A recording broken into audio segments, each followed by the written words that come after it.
75 hari jelang Pilpres, dukungan dari berbagai sektor sangat diperlukan oleh para capres untuk memenangkan Pilpres 2024, termasuk dukungan logistik terutama modal finansial untuk biaya kampanye capres-cawapres.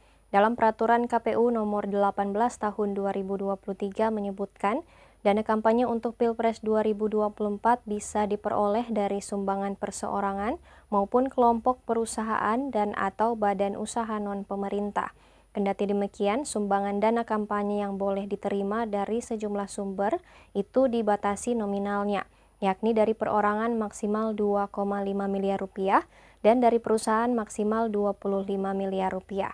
Kekuatan logistik para capres bisa bersumber dari harta kekayaan pribadi serta sumbangan dari pengusaha baik perorangan maupun perusahaan. Berikut harta kekayaan capres termasuk kepemilikan kas serta deretan nama pengusaha yang mendukung. Yang pertama, Anies Baswedan. Anies Baswedan melaporkan harta kekayaannya ke KPK pada 13 Oktober 2023. Anies memiliki harta kekayaan sebesar 11,7 miliar rupiah. Pada 9 Februari 2023 lalu, Anies melaporkan hartanya mencapai 11,1 miliar rupiah. Anies mengaku anggaran yang paling tinggi akan keluar saat menjelang kegiatan kampanye.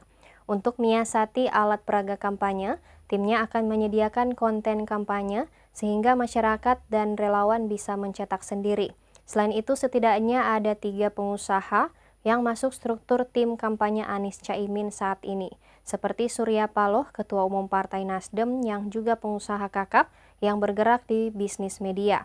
Kemudian Leontinus Alva Edison, pendiri atau co-founder Tokopedia, dan Thomas Trikasi Lembong, mantan Menteri Perdagangan Indonesia pada 2015-2016 dan Chief Executive Officer dan Managing Partner di Kufat Management PTE Ltd.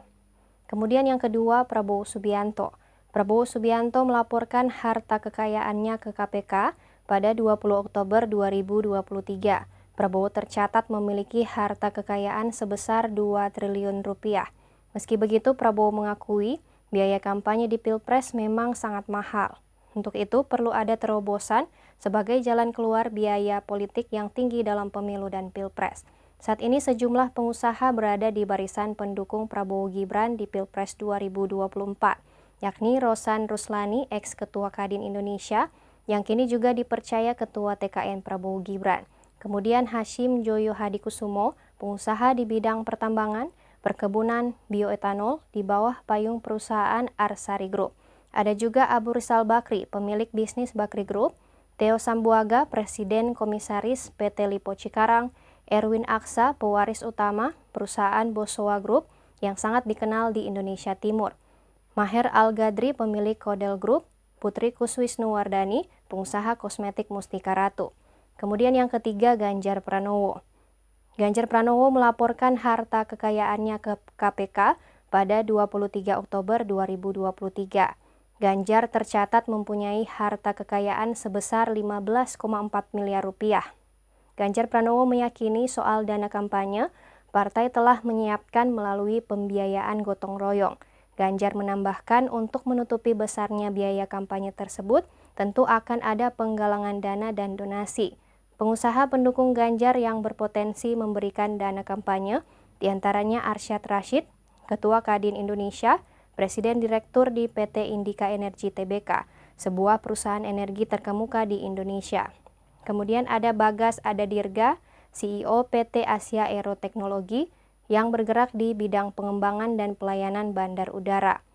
Lalu ada Heru Dewanto, Presiden Direktur PT Cirebon Energi Prasarana, sebuah perusahaan pelopor teknologi batubara di Indonesia. Denon Prawira Atmaja, CEO White Sky Group, yang bergerak di bidang transportasi udara, dan Darmaji Suradika, CEO dari startup non-profit pemimpin.id. Demikianlah berita populer Tribun Manado hari ini. Jangan lupa di like, komen, share, dan subscribe channel Tribun Manado Official. Jangan lupa juga nyalakan tombol notifikasi loncengnya agar kamu tidak ketinggalan berita-berita populer dari Tribun Manado. Saya Maureen Lumempo dan tim yang bertugas pamit undur diri dan sampai jumpa. Download Tribun X sekarang.